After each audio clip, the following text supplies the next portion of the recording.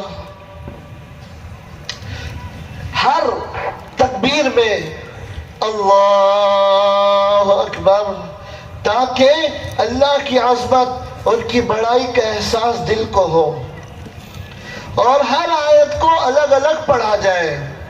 الحمدللہ رب العالمین، رک گئے، اللہ جواب دیتے ہیں حمیدنی عبدی الرحمن الرحیم، مجدنی عبدی مالک یوم الدین، اثنى علی عبدی۔ اللہ جواب دیتے ہیں۔ ابن القیم رحمۃ اللہ علیہ کہتے تھے تم نماز پڑھو تو سورہ فاتحہ کی آیت پڑھ کے رکو، اللہ تمہیں جواب دے رہے ہیں، ان کا جواب سن لو۔ ہم اللہ سے بات کر رہے ہیں، وہ ہم سے بات کر رہے ہیں، تو اس طرح ایک ایک آیت کر کے پڑھی۔ کب تک قل هو اللہ احد اور انا اعطینا والی نماز پڑھیں گے؟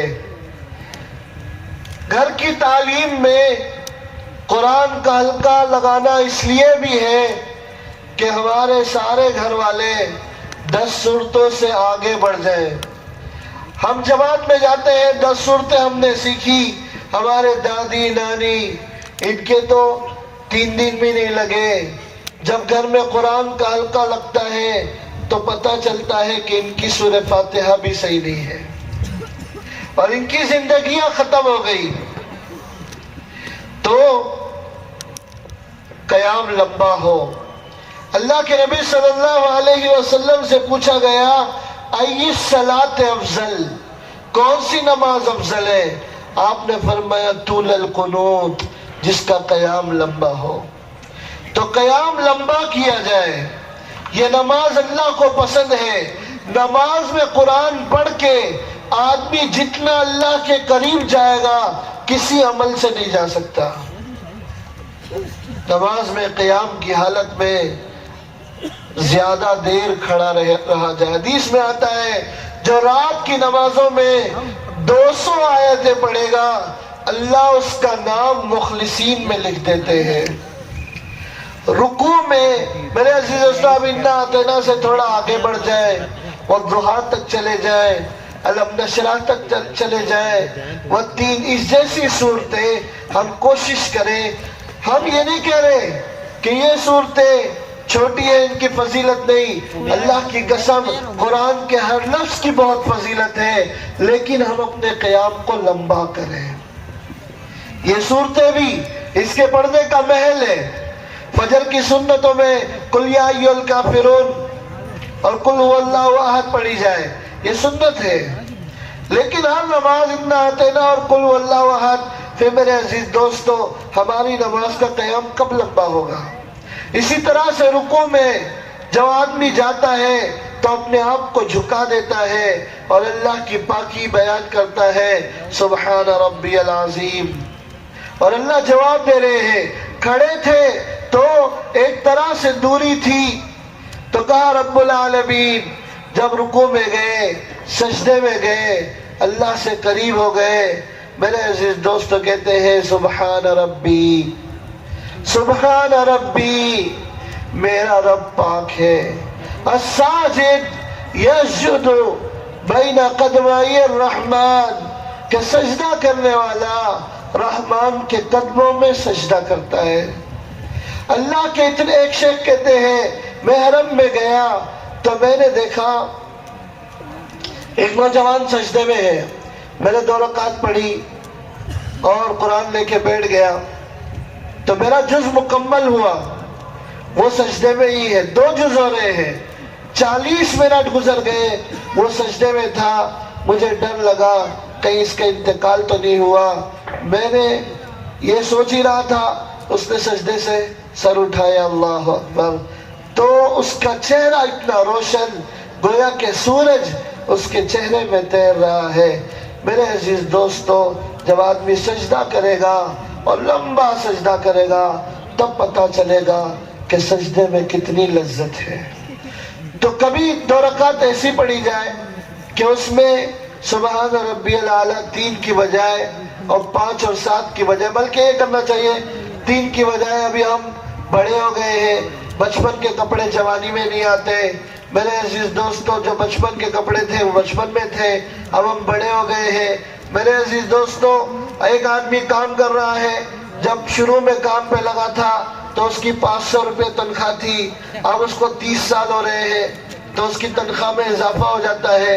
اگر تنخواہ میں اضافہ نہ ہوا تو آدمی کام چھوڑ دے گا، میری تنخواہ میں اضافہ نہیں ہوا۔ جب سے نماز سیکھی ہے، جب سے سجدے میں 3 بار سبحان ربی الاعلیٰ کہتے ہیں، اور صحابہ کا یہ حال ہے کہ ان کی ساری رات سجدے میں گزر جاتی تھی۔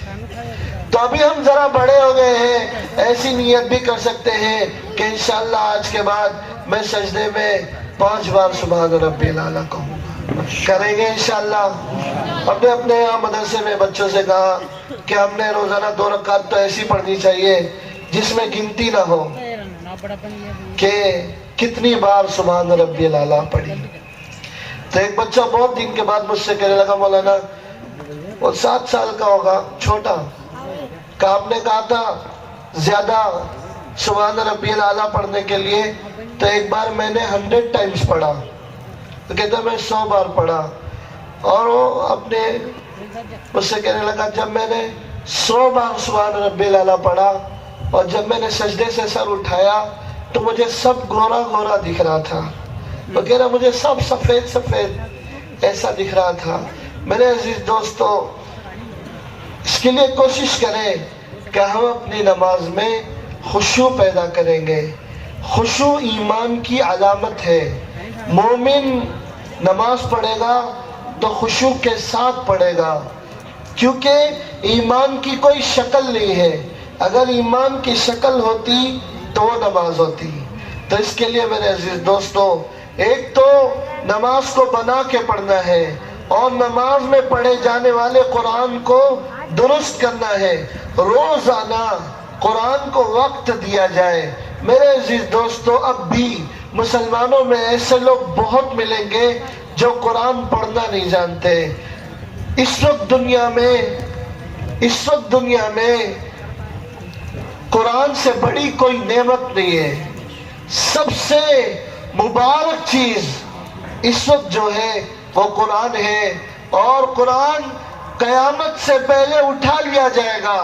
ایک صبح ایسی آئے گی، لوگ قرآن کھولیں گے، اس میں ایک حرف بھی لکھا ہوا نہیں ہوگا. میرے عزیز دوستو، یہ بادشاہ کا کلام ہے، یہ اللہ رب العالمین کا کلام ہے. قرآن تو دعوت دیتا ہے کہ اس میں غور فکر کیا جائے. قرآن نے دعوت دی ہے کہ اس میں غور کیا جائے. کتنی عجیب بات ہے، اتنے مسلمان ایسے ہیں جن کو قرآن پڑھنا بھی نہیں آتا. یاد رکھیں ایک بات، معذرت کے ساتھ، اس میں علماء بھی ہوں گے، معذرت کے ساتھ ایک بات عرض کرتا ہوں. دیکھو قرآن کے حروف معلوم ہو گئے، الف با تا سا. کوشش کریں کہ حروف کو مخرج کے ساتھ پڑھا جائے. جیسے ساق اور سین کو کوشش کر کے. لیکن کوئی بوڑھا آدمی ہے، اس کے سامنے کے دانت ہی نہیں ہے، تو وہ یہ مخرج ادا نہیں کر سکتا. کوشش کرے سین میں صاد میں فرق ہو جائے، زا میں غاد میں فرق ہو جائے. لیکن ہم عجمی ہیں، ہم عرب نہیں ہیں.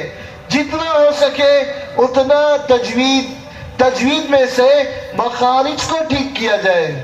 حروف کی ادائیگی صحیح ہو، جتنی ہو سکے اتنی کوشش کی. اس کے بعد زبر معلوم ہو گیا، پیش معلوم ہو گیا، جزم معلوم ہو گیا، ان کو جوڑنا معلوم ہو گیا. میرے دوستو، قرآن شریف پڑھنا شروع کریں استاذ کی نگرانی میں. معاف کرنا، اخفاء، ادغام، غنہ، اقلاب، را کو پر پڑھنے کے قاعدے، یہ جتنے قاعدے ہیں یہ قرآن میں حسن پیدا کرنے کے لیے ہیں. بچے ان قاعدوں کو سیکھ رہے ہیں، یاد کر رہے ہیں، ان کی عمر ہے. ابھی یہ جتنے لوگ ہیں میرے دوستو، یہ سمجھنا کہ مجھے اقلاب اور ادغام اور اخفاء نہیں سمجھتا، تو اس ڈر سے کہ میں قرآن پڑھوں گا تو گناہ ہوگا، قرآن چھوڑ دیا. میرے دوستو، یہ نہیں آتا تو بھی قرآن پڑھے. قرآن چھوڑنے کا گناہ ہوگا، قرآن پڑھنے سے گناہ نہیں ہوگا. اتنا اگر آ گیا، جزم معلوم، تشدید معلوم، زبر زیر پیش معلوم، ملا کے پڑھنا معلوم، میرے عزیز دوستو پھر سیکھتے رہے لیکن قرآن پڑھنا نہ چھوڑیں. اخفاء ادغام غنہ بھی سیکھے، لیکن اتنا معلوم ہو گیا قرآن پڑھنا شروع کرے. میرے عزیز دوستو، قرآن اللہ کی بہت بڑی نعمت ہے. قرآن کو وقت دیا جائے، یہ نہ سمجھا جائے اگر میں نے قرآن کو وقت دیا تو میری زندگی میں وقت کم ہو جائے گا. میرے عزیز دوستو، جتنا قرآن کو وقت دیں گے اتنی زندگی میں برکت آئے گی. قرآن ہمیں وقت دے گا، ہم قرآن کو وقت دیں، قرآن ہمیں زندگی میں وقت دے گا. ایک صاحب کہتے ہیں میرے پاس بالکل فرصت نہیں تھی، میں نے ایک پارہ پڑھنا شروع کیا، اللہ نے میرے اوقات میں گنجائش پیدا کی، میں نے 2 پارے کر دیے. میرے وقت میں گنجائش ہو گئی، میں نے 3 پارے کر دیے، میں 10 پارے پڑھنے لگ گیا، میرا وقت بچنے لگا. حالانکہ پہلے میرے پاس کچھ بھی وقت نہیں تھا. ہم قرآن کو وقت دیں گے، قرآن ہمیں زندگی میں وقت دے گا. میرے عزیز دوستو، جو قرآن چھوڑ کے مرے گا اس کا جنت میں جانا بہت مشکل ہے. اس کے خلاف گواہی دینے کے لیے اللہ کے نبی کھڑے ہو جائیں گے، اے اللہ، میری قوم نے قرآن کو چھوڑ دیا تھا. جس کے خلاف ہمارا تو ایک ہی شفیع ہے، ہمارا سفارشی ایک ہے. میرے عزیز دوستو، جس کے خلاف اللہ کے نبی گواہی دے وہ کیسے جنت میں جائے گا؟ جس کے خلاف اللہ کی قرآن، جس کے خلاف گواہی دے اور اللہ کا قرآن جس کے لیے جھگڑا کرے، اور میرے عزیز دوستو وہ کیسے جنت میں جائے گا؟ اس لیے قرآن کو وقت دیا جائے، قرآن سیکھا جائے، قرآن کے ساتھ بیٹھا جائے، قرآن میں غور کیا جائے، قرآن کو ترجمے کے ساتھ پڑھا جائے۔ میرے عزیز دوستو جتنی تذکیر کی آیات ہے، جتنی جنت جہنم کی آیات ہے، اس میں غور کیا جائے، قرآن کو وقت دے، تسبیحات کا اہتمام کیا جائے، اپنے معاملات کو ٹھیک کیا جائے۔ یہ نہیں کہ کیسی بھی زندگی گزارو۔ میرے عزیز دوستو جس کے معاملات خراب ہوں گے وہ آخرت میں پھنس جائے گا۔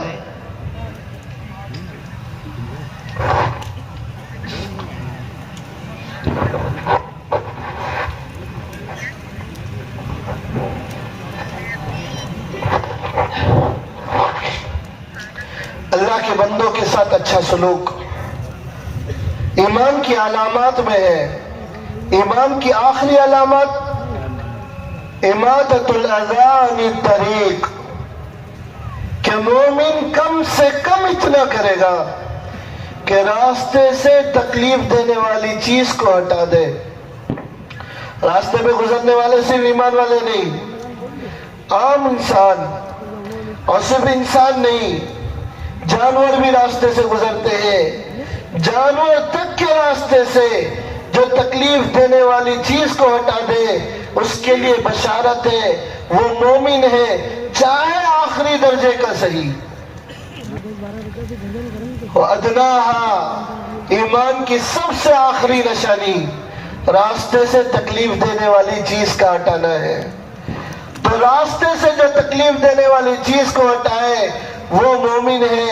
میرے عزیز دوستو جو راستے میں تکلیف ڈال دے، پڑوسی کو ستائے، میرے عزیز دوستو اس کے ایمان کے بارے میں کیا کہا جائے گا؟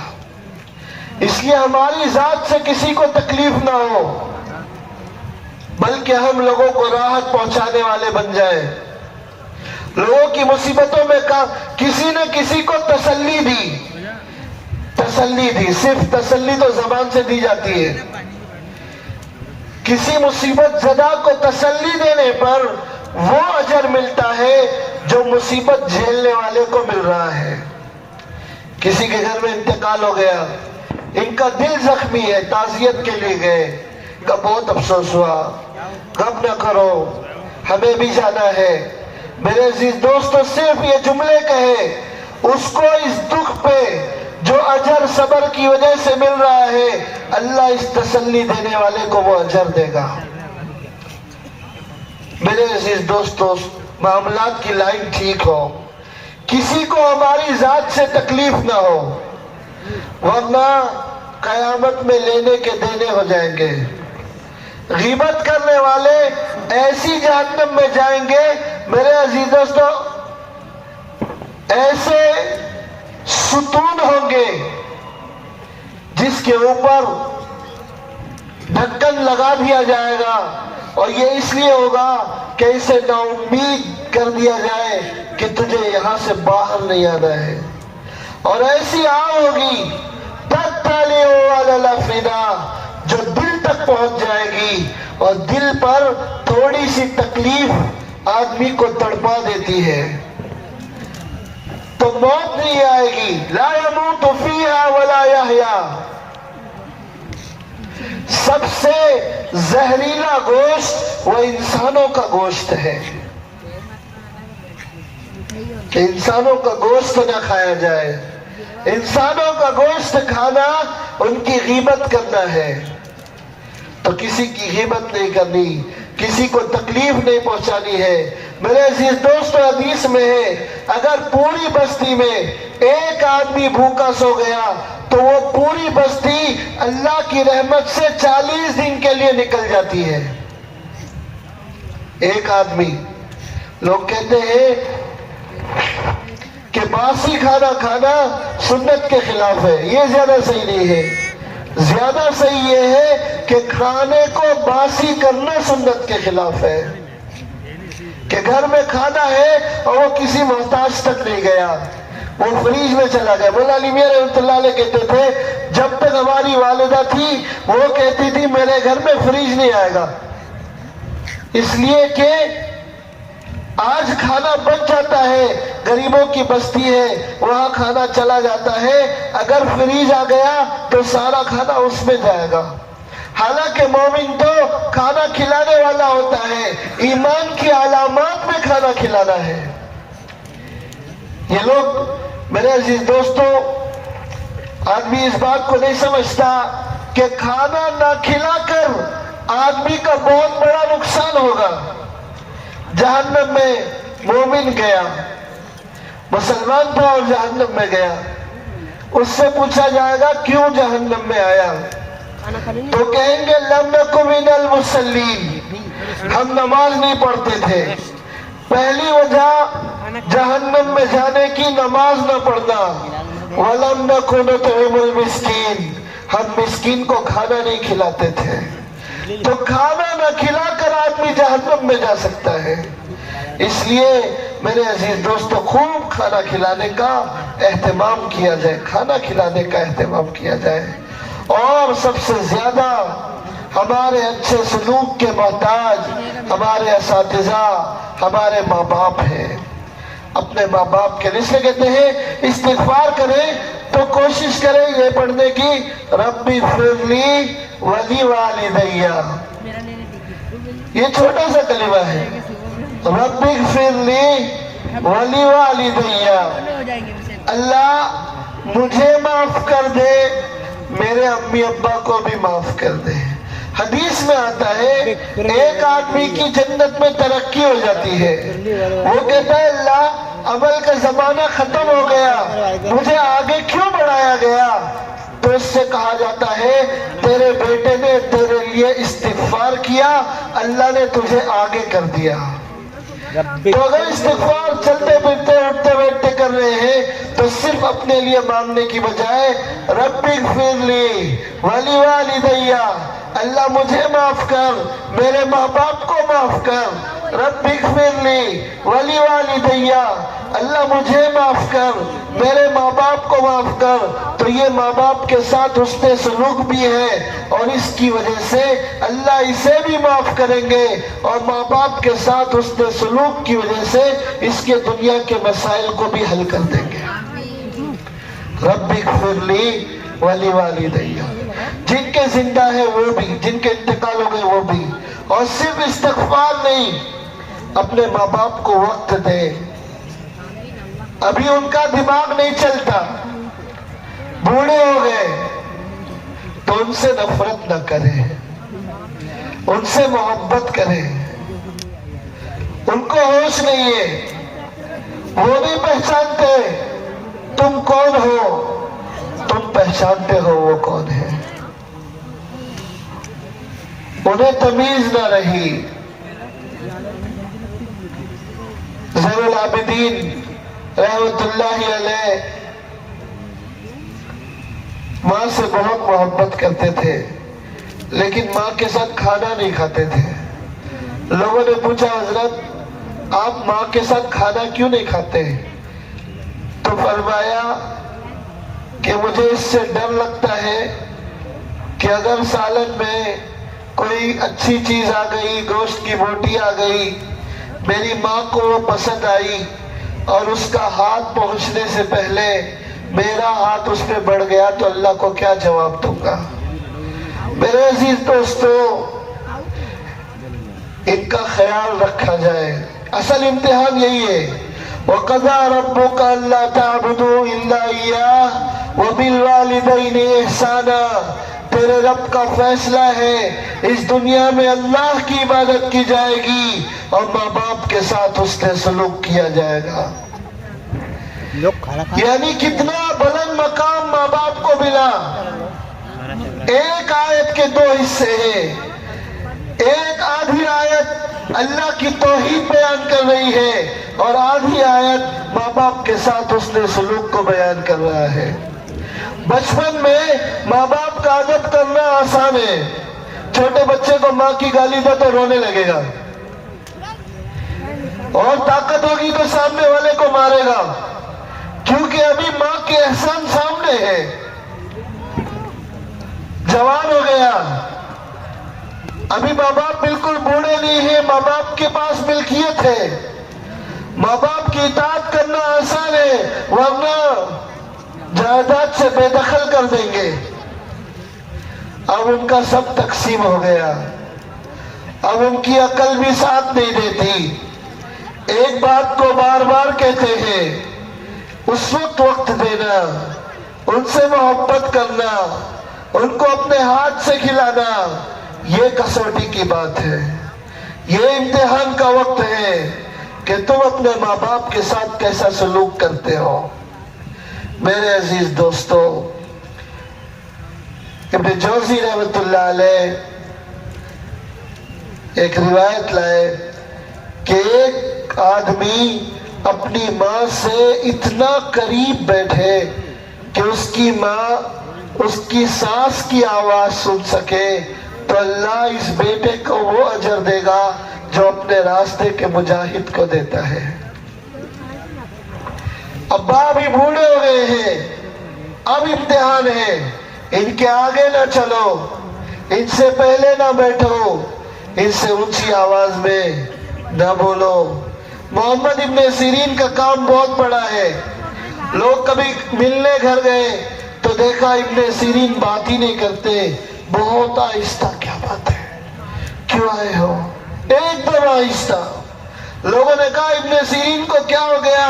تو کہا گیا ابن سیرین جب بھی گھر میں آتے ہیں ان کی آواز اللہ کے ڈر سے اور اس خوف سے کہ میری آواز کہیں ماں کی آواز سے بلند نہ ہو جائے, ان کی آواز پست ہو جاتی ہے, یہ آواز ہی نہیں نکالتے کہ میری آواز ماں کی آواز سے بلند نہ ہو. میرے عزیز دوستو, اپنے ماں باپ کے ساتھ حسن سلوک کرنا, ان کی خدمت کرنا, ان کو کبھی اف بھی نہ کرنا, چاہے ان کا پیشاب پاخانہ دھونا پڑ جائے تو بھی کبھی اف بھی مت کرنا. اف کی تفسیر میں ایک بات یہ بھی لکھی ہے کہ اگر تم اپنا کرتا جھٹک رہے ہو تو اس سے کچھ غبار نکلے گا, اگر ماں باپ سامنے ہو تو ان کی طرف کر کے یہ غبار بھی مت جھٹکنا, کہیں اس سے ان کو ذرا سی تکلیف بھی نہ ہو جائے, یہ بھی اف میں داخل ہے. میرے عزیز دوستو, آقا علیہ السلام نے فرمایا اے کاش میری ماں زندہ ہوتی.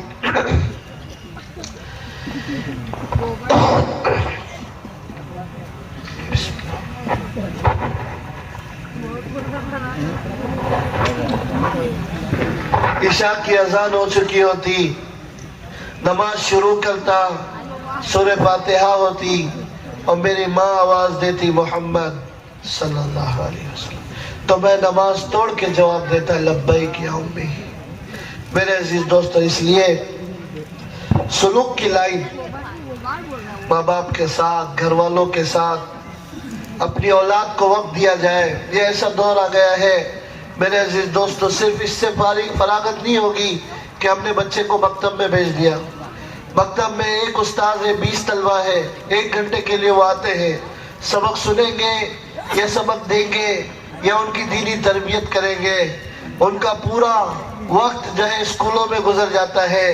ماں باپ کی ذمہ داری ہے کہ اپنی اولاد کو وقت دے, ان سے نبیوں کے واقعات اپنے بیٹوں کو سنائے جائیں, اپنی بیٹیوں کو انبیاء کے واقعات سنائے جائے.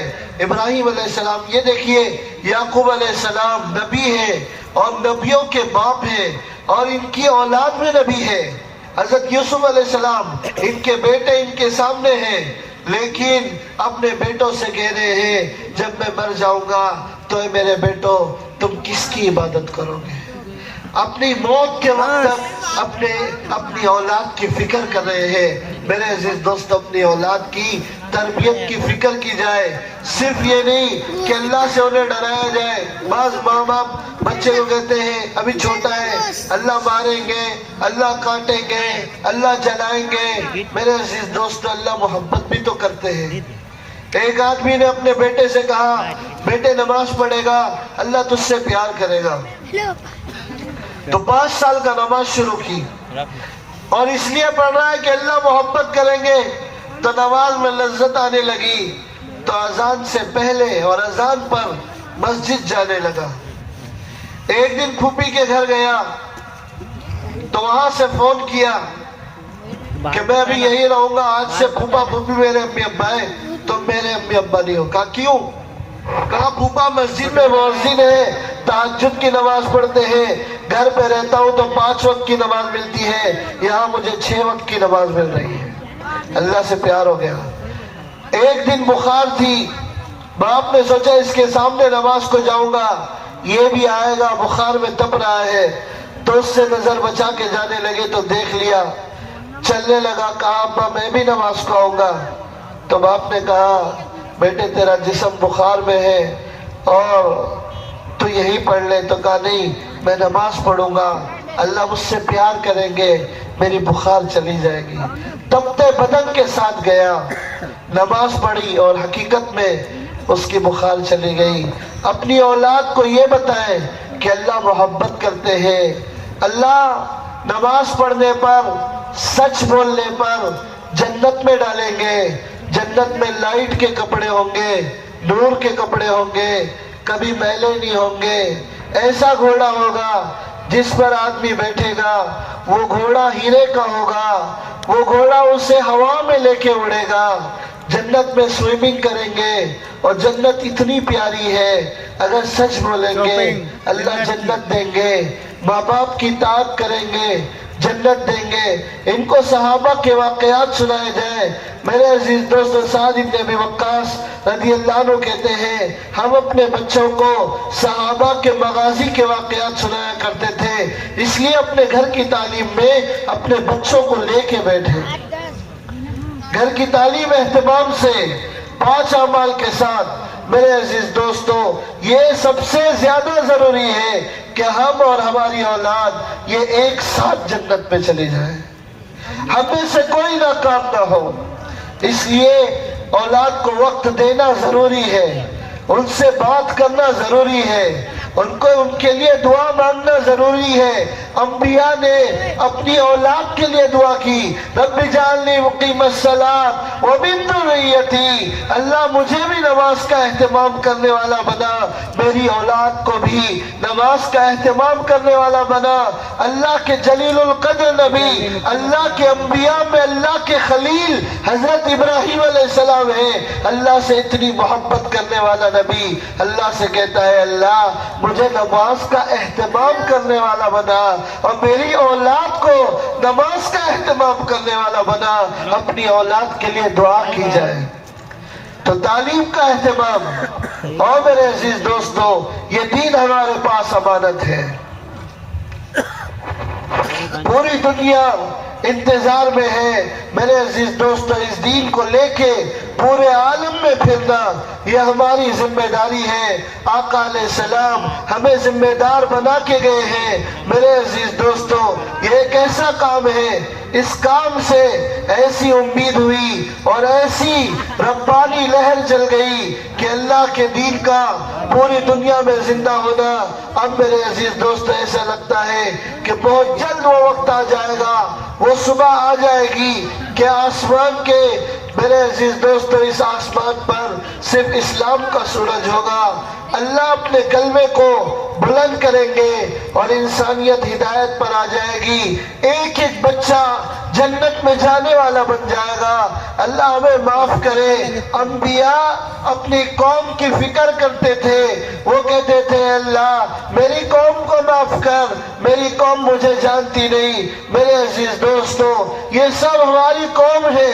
میرے عزیز دوستو ہمارے دل میں فکر ہو کہ اللہ ہماری قوم جنت میں چلی جائے، ہمارے اس ملک میں امن آ جائے، ہمارے ملک کا ایک ایک فرد اے اللہ تیری رحمت پہ چلا جائے، جنت جنت میں چلا جائے، نعمتوں میں چلا جائے، اس کی دنیا بھی بن جائے، اس کی آخرت بھی بن جائے۔ فکر تو سب کی کرنی تھی، لیکن میرے عزیز دوستو آج تو امت کا برا حال ہے۔ اس لیے میرے عزیز دوستو یہ ذمہ داری کہ اس دین کو لے کے پوری دنیا میں نقل و حرکت کرنا، میرے عزیز دوستو یہ سب سے بڑی ذمہ داری ہے۔ صحابہ نے اس کو سمجھا، پوری دنیا میں گئے، میرے عزیز دوستو مدینے کو چھوڑا۔ آپ نے فرمایا یہ طیبہ ہے، یہ تابہ ہے۔ آپ نے فرمایا یہاں دجال نہیں آئے گا۔ صحابہ کو آپ سے محبت ہے، یہاں نبی کی ازواج ہے، یہ نبی پاک صلی اللہ علیہ وسلم یہاں قیامت تک کے لیے مدفون ہے۔ لیکن صحابہ مدینے کو چھوڑ کے پوری دنیا میں گئے اور واپس نہیں آئے۔ میرے عزیز دوست حضرت بلال رضی اللہ عنہ حضور پاک صلی اللہ علیہ وسلم کے بعد دمشق چلے گئے اور وہیں رہے اللہ کے راستے میں۔ ایک دن حضور پاک صلی اللہ علیہ وسلم کا دیدار ہوا۔ آپ نے فرمایا یا بلال ما ذی الجفا، اے بلال یہ کیا بے وفائی ہے، تو مجھے ملنے نہیں آتا۔ تو اللہ کے راستے سے پھر حضرت بلال رضی اللہ عنہ مدینہ میں گئے تو مدینہ والوں نے دیکھا بلال آ گئے تو سب خوش ہو گئے اور لوگوں نے کہا اذن یا بلال، بلال اذان دو۔ تو کہا حضرت ابوبکر سے کہ تم نے مجھے آزاد کرایا تھا، اگر اللہ کے لیے کرایا تھا تو مجھے چھوڑ دو، اپنے لیے کرایا تھا تو میں اذان دوں، میں اللہ کے نبی کے بعد تمہارے کہنے سے اذان نہیں دوں گا۔ تو حسن اور حسین رضی اللہ عنہما دونوں شہزادے آئے اور انہوں نے کہا اذن یا بلال، بلال اذان دو، ہمیں نانا کے زمانے کی اذان سنا دو۔ حضرت بلال اذان دینے کے لیے چڑھے اور کہا اللہ اکبر اللہ اکبر۔ تو اس وقت مدینہ میں جو جہاں تھا اس نے حضرت بلال کی اذان سنی، اس نے رونا شروع کر دیا۔ بچے ماں سے کہنے لگے ماں بلال آ گئے، اللہ کے نبی کب آئیں گے؟ لوگ کہنے لگے ابو عیسیٰ رسول اللہ، ابو عیسیٰ رسول اللہ، کیا اللہ کے حبیب واپس آ گئے؟ کیا اللہ کے نبی واپس آ گئے؟ لوگ مسجد کے پاس آئے۔ حضرت بلال نے کہا اشہد ان لا الہ الا اللہ۔ جب اس کو سنا تو جتنی عورتیں ہیں وہ پردے کے ساتھ اپنے گھروں سے روتی ہوئی نکل گئی۔ اور جب حضرت بلال نے کہا اشہد ان محمد رسول اللہ تو اس کے آگے نہ کہہ سکے، حضرت بلال گر گئے۔ تو مورخین کہتے ہیں مدینہ والے دو بار روئے ہیں، ایک بار رسول اللہ صلی اللہ علیہ وسلم کے پردہ فرمانے کے دن روئے اور دوسرے دن مدینہ والے روئے جب حضرت بلال نے کہا اشہد ان محمد رسول اللہ، تو پورا مدینہ رویا۔ میرے عزیز دوستو ان کو اپنی جان سے زیادہ رسول اللہ سے پیار تھا، یہ مدینہ چھوڑ کے کیوں گئے؟ اگر یہ نہ نکلتے اور پھرنے کو ضروری نہ سمجھتے، نکلنے کو ضروری نہ سمجھتے اور مدینہ میں رہنے کو ضروری سمجھتے تو میرے عزیز دوستو ہم جنت میں کیسے جاتے ہیں؟ انسانیت انتظار کر رہی ہے۔ وہ صحابہ جنہوں نے ہم تک دین پہنچایا، محنت نہ ہونے کی وجہ سے ان کی اولادوں میں سے دین نکلتا جا رہا ہے۔ ایک ملک میں سے ابھی ہماری جماعت ہمارے شہر کے ہمارے زبیر بھائی بھی تھے، واپس آئی سارے مسلمان، لیکن اتنا اسلام سے دور ہو گئے، صرف سلام جانتے ہیں اور کچھ نہیں جانتے، لباس بھی ان کے ایسے کہ ایک آدمی شراب لے کے آیا جماعت کے پاس، تو جماعت والوں نے توجہ نہیں دی، تو وہ سمجھا کہ یہ نہیں پیتے ہوں گے، دوسرے برانڈ کی پیتے ہوں گے، تو دوسرے کمپنی کی لے کے آیا، اور جب نہیں پیتے تو کہتا ہے کہ تم مسلمان نہیں ہو کیا، کیوں نہیں پیتے؟ اس وقت مسلمانوں کا ملکوں میں یہ حال ہے۔ اگر ان تک نہ پہنچا گیا میرے عزیز دوستو، ایسے ایسے ملک غربت کی وجہ سے، جہالت کی وجہ سے انہوں نے اپنے ایمان کا سودا کر دیا۔ جب جماعتیں پہنچی میرے عزیز دوستو، اب اللہ کی ذات سے امید ہے کہ انشاءاللہ یہ کام چلے گا، اور انشاءاللہ وہ دن آئے گا کہ اللہ پاک اپنے کلمے کو بلند کریں گے اور پوری دنیا راحت میں، امن میں، سکون میں آ جائے گی۔ اس کے لیے اپنی ذمہ داری سمجھ کے کہ قیامت میں حوض کوثر پہ آقا علیہ السلام سے ملنا ہے، آپ صلی اللہ علیہ وسلم کے پانی کے گھاٹ کے علاوہ ہمارے پاس کوثر کے علاوہ قیامت میں پانی پینے کی کوئی جگہ نہیں ہے۔ اگر اس دن پوچھ لیا کہ تم نے دین کا کیا کیا تو میرے عزیز دوستو ہم جواب نہیں دے سکیں گے۔ اس لیے نیت کریں انشاءاللہ اس محنت کو موت تک کریں گے، انشاءاللہ اس کام کے لیے قربانیاں دیں گے، اس راہ میں دیر کے لیے، دور کے لیے نکلیں گے انشاءاللہ۔ بھائی زور سے بولو انشاءاللہ۔ یہ پورا مجمع نیت کرے، ماشاءاللہ دور تک جہے لوگ بیٹھے ہوئے ہیں، یہ پورا مجمع کھڑے ہو کے ارادہ کریں انشاءاللہ ہم سب اللہ کے راستے میں 4 مہینے کے لیے جائیں گے۔ کھڑے ہو جائے بھائی انشاءاللہ، سب کھڑے ہو کے ارادہ کریں، اللہ کو اپنی ہمتیں دکھائیں، اللہ کو اپنا ارادہ دکھائیں کہ انشاءاللہ ہم 4 مہینے اللہ کے راستے میں جائیں گے انشاءاللہ۔ زور سے بولو انشاءاللہ جائیں گے۔ بیٹھے بھائی انشاءاللہ تشریف رکھیں۔ اب اس میں سے یہ بتائیں کون نقد جانے کے لیے 3 چلے یہیں سے، جو نقد جائے گا وہ اللہ کی غیبی مدد کو اپنی آنکھوں سے دیکھے گا۔ بتائیں بھائی